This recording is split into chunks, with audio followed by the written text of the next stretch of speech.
Good evening. This time of year is one of the busiest for post-secondary students.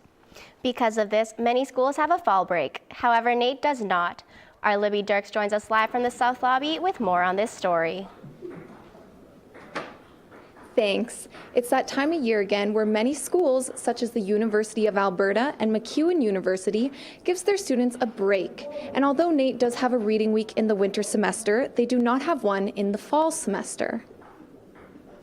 The 2018 fall semester here at NAIT provided staff and students with only one day off from school, Thanksgiving Monday. As opposed to many other post-secondary institutions that have up to a full week off per semester. The idea of putting a fall break in place here at NAIT has been discussed and debated for years. NAIT's member Brenda Needham says it's the first thing that she brings up in meetings. I believe that it affects the students' well-being, so actually it's one of my goals to advocate for. The idea of a fall break has the support of many staff and students, including network engineering student Quinn, who believes a break would be beneficial for students' mental well-being. It would be helpful to have a breather now and then. It's a lot of work. Although there are many in favor of the idea of a fall break, there are some who aren't so sure.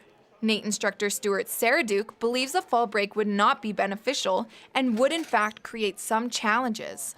It stops the momentum of the learning that's taking place, and then when students get back, it takes a while for them to get back up to speed. I mean, we have a hard enough time when we come back in September, and students generally have forgotten a lot of things from the spring because they've just had 4 months off.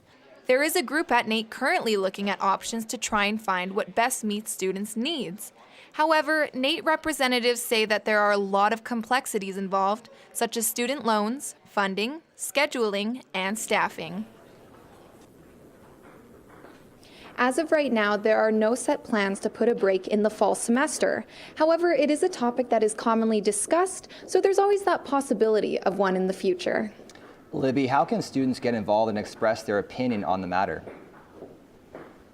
Well, they can talk to NAITSA representatives, such as Brenda Needham, the VP Academic, and express whether or not they think a fall break would be a good idea. The NAITSA office is located in room E131, or they can email NAITSA at asknaitsa@nait.ca. Libby, I'm sure anyone would love to have a few days off from work and school. So why is it important for NAIT to provide a fall break? Well, November is one of the toughest months for students' mental well-being. It's leading up to the stress of Christmas and just coming out of the stress of midterms. Also, suicide rates of students have gone up over the past few years, so it could be beneficial to give students a break. Thanks, Libby. That's our Libby Dirks reporting live from the South Lobby.